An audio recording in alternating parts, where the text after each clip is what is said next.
So joining us now is Patrick Dowd, Iowa sign guy. Patrick, how you doing today? I'm doing well. Sorry for the late getting back to you. Just got a couple things going on in the household. I am doing really well. All is well here. How are you guys? We're doing good. I mean, we're both pissed off. He's a Ranger fan, Brendan, and obviously I'm an Islander fan, and it was a tough 24 hours. But first off, looking at the background behind you, this seems like one hell of a place to watch a hockey game or work and whatever you do. It is. And I tell you what, one night you guys are both going to come over here, Ranger fan, Islander fan, any hockey fan, and watch a game down here in my man cave, and you're going to absolutely love it. Awesome. I cannot wait. We'll put Brendan in the corner so he doesn't get too. I'll be in timeout. But hey, listen, I'll watch an Islanders game. I just like hockey. So the first thing I want to ask you is what does it feel like to be, celebrated as, I was just talking about it before you came on. I grew up watching Islander games all the time, and I connected you. I was a sign guy. You were just part of the team. I looked for every sign on the games. What does it mean to you about how the Islander fans have embraced you? Well, first off, it's just a tremendous honor, honestly, a tremendous honor, really. Just because to be recognized as sort of a fan face of the Islander franchise with really good stuff going on, positive vibes. The signs are always inspirational. They're inspiring. They're positive. And, that's an honor. So I'm pretty humbled by all that. Yeah, I mean, definitely. It seems like a great experience. He had to explain to me a little bit of the background story. I've seen the signs, so I do like the signs. We have one fan question before I get to my next one. They said, are Stars fans welcome too in that man cave? That's the question we got. Is the Stars fan welcome in this man cave? Is the Stars fan welcome in that man cave? Absolutely, 100%. Awesome. We got another fan question. Isn't he a chaplain? Huh? A chaplain. A chaplain. Yes, I am actually a chaplain. Yes, I. And part of like who I am and what I do with these signs is basically just the reflection of myself. I am a chaplain. I help people. I talk to people. I get people through tough situations in life. Some are simple. Some are difficult. Some are just really, tragic. But the basic idea is to move forward with all that and get people in a good place and get them in a place where they can, live life. That's awesome. So you got to tell us the background, the origin of these signs. How'd they come to be, and where'd you get this idea from? Yeah, so I've been out on the fan since 72. I was 12 years old when the Islanders came in. And so the first game, and I've been out on the fan since. And so as I've gotten older, I got married to my beautiful wife, Dale. And shout out to her because she's tremendous in my life. And my 4 beautiful daughters. And all my daughters would come to the games and absolutely love the games. It was just as a ritual. As they were little, they'd come and they would just love it. Even though the product wasn't good on the ice, the experience was good. And basically what happened was there was one night in some particular game, I really can't recall because, I was going way back. And something happened in the game, and my daughter Mackenzie, who is 24, lives down in Virginia, used to do a lot of signs with me over there, which was my sign partner until she went off to college. I said, Dad, they can't hear you. They can't hear you. You have to make a visual sign. They'll see it.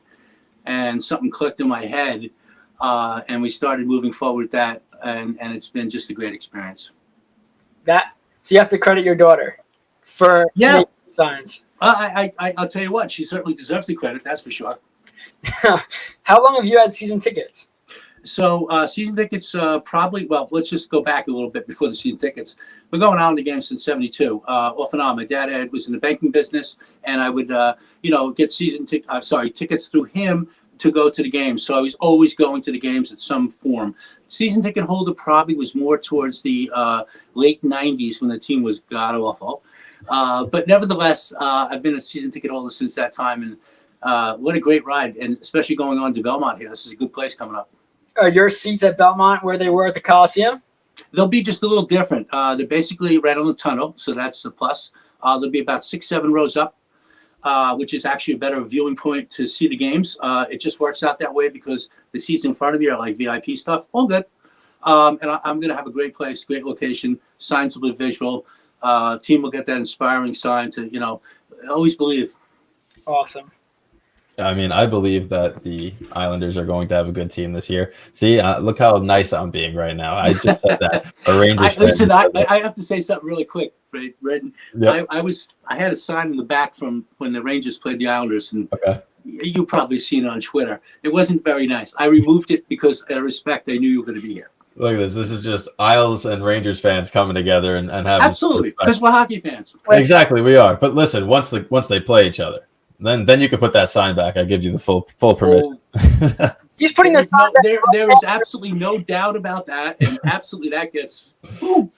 And it's just like I say, we're all hockey fans, and you guys, I love. This is fun to talk to you because you obviously good minds, hockey minds, and it's a good debate between Rangers, Islanders, and any other NHL team. And it's interesting because the ultimate goal of all of us being together here is basically because we love hockey, and we support our team in different ways. And it's an honor to have been recognized by the fan base as being a super fan for the Islanders. I don't think of it that way. I truly don't. I think I'm just a regular fan. I meet a lot of fans who always want to take pictures. And I always say to them, hey, listen, I'm only holding a sign. You're as big a fan as I am. And you believe in the same thing I do. We love our team. We support them. And we want them to do well. Hey, it's better than hockey. Can I just hire you to walk around with me during the day? And just anytime anything bad happens, just pop up? You know what? Thank you for those kind words. It's really, it's all about just having a good attitude about life.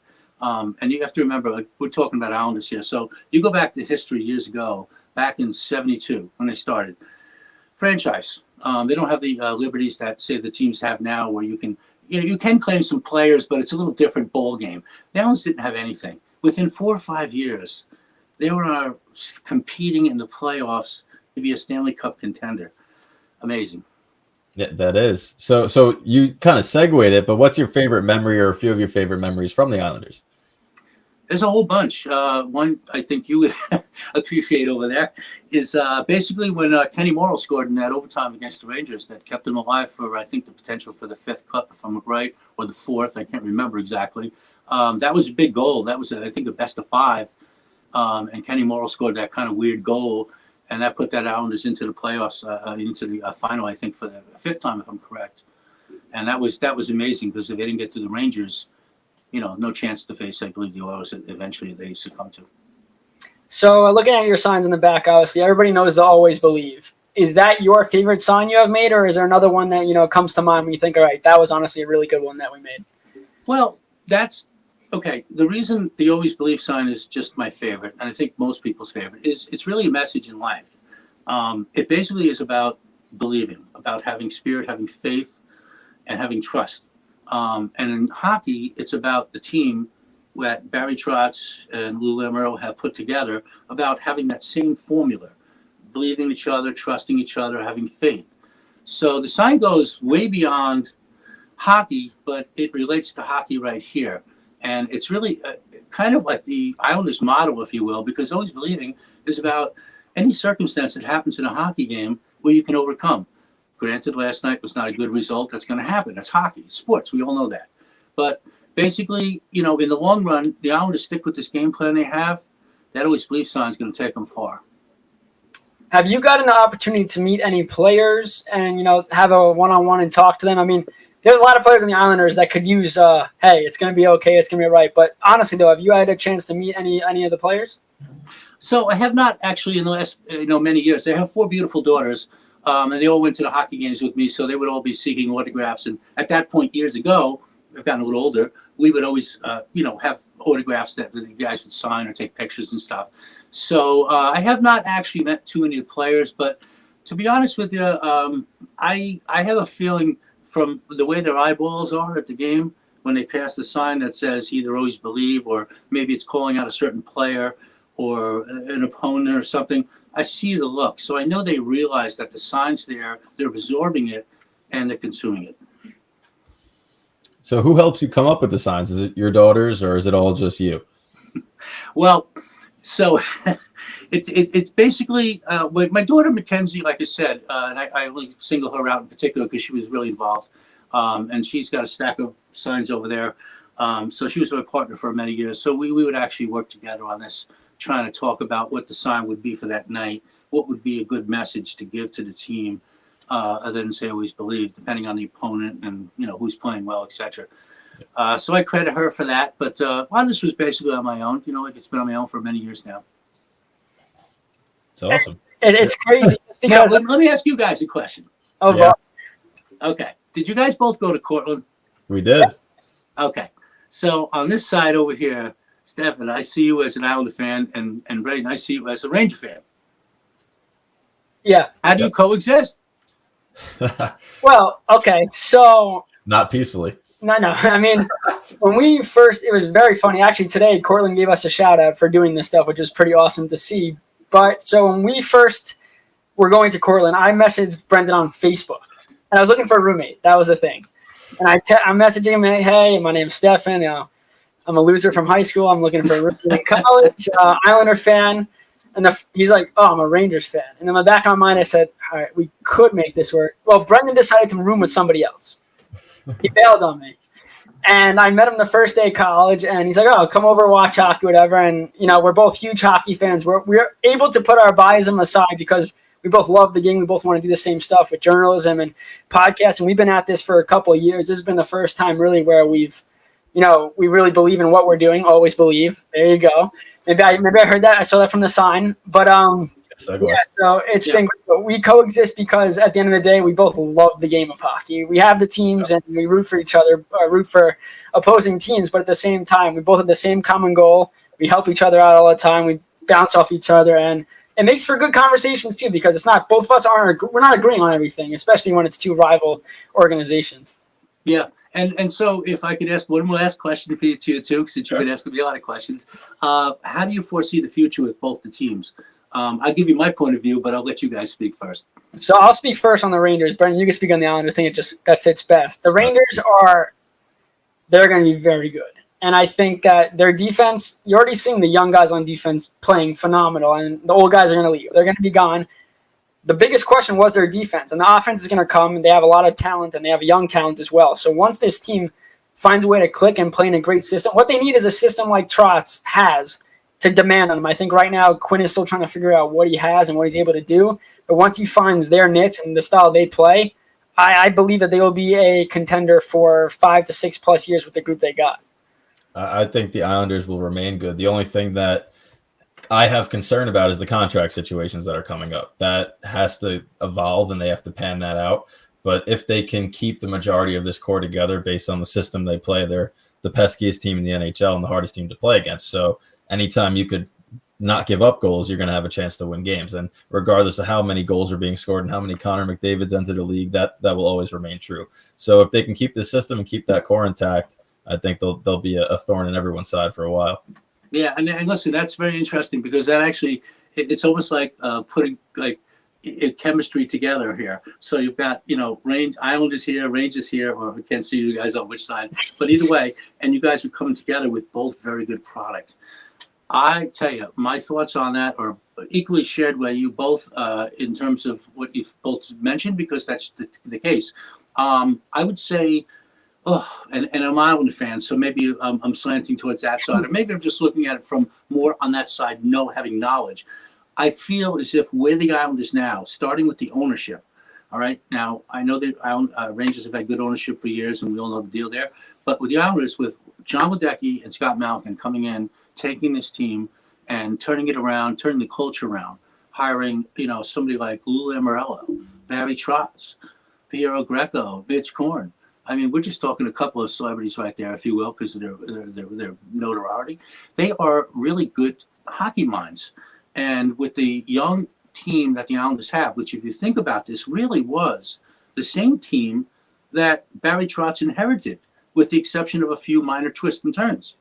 So he turned underperforming guys like Brock Nelson and so forth and so on into a team that binds into each other and understands what they need to do. I see the Islanders just with the new arena, the excitement, the staff they have being really, really good for many years. Somewhat symptomatic of going back to the 70s, where the Islanders were, sort of a franchise team and all of a sudden started to compete in the playoffs, but then became a powerhouse for years to come. I see the Islanders as a powerhouse for years to come. We might have to add Rangers perhaps, yes. Rangers perhaps, yes. And yes, I agree. I just don't know, if Quinn is, he's a great coach. I just think the Islanders have the better staff in terms of management. That's just my personal feeling.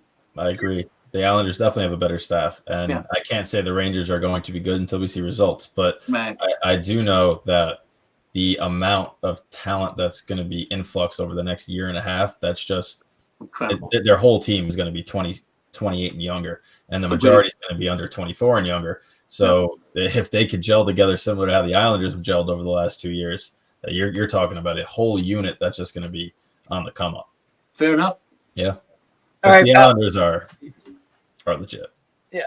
So Patrick, last question we have for you, unless you have more for us, but I might. the Islanders home opener, an empty arena, but the light shined on your always believe sign. Did the Islanders approach you on that? How did that happen, and what did that mean to you?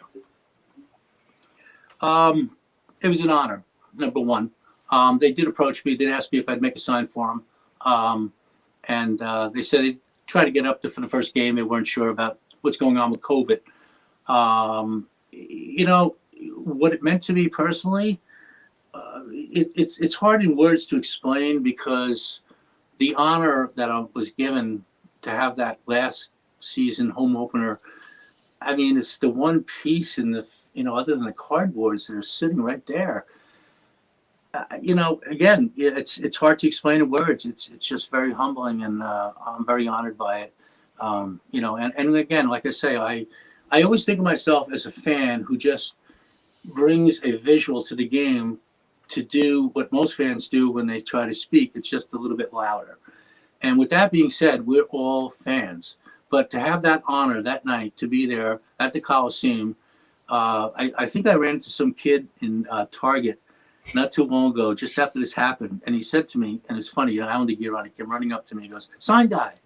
And I looked, and I saw his mom, and I saw a smile. I said, okay, he's an Islander fan. He recognizes me. And he comes up and he says, "Hey," he goes, "how do you do it?" I said, "How do I do what?" He goes, "How do you do it? You're always out there." And I said, "I don't know. I carry a sign." He goes, No. He goes, "You were at the Coliseum on opening night, but your sign was there, but you weren't." And I said, "Yeah." And he goes, "You have superpowers, don't you?" I said, "I don't." He goes, "But Brendan Burke, it said, sign guy spirits here. So you were visible behind the sign." I thought that was the ultimate, compliment of what I do. So that was just very rewarding. But bottom line, guys, I do this for my heart. I do it for the team. I do it really just because I want the message to be positive, and that's what we all need. Positive in life, in hockey, and everything else. Well, especially now more than ever.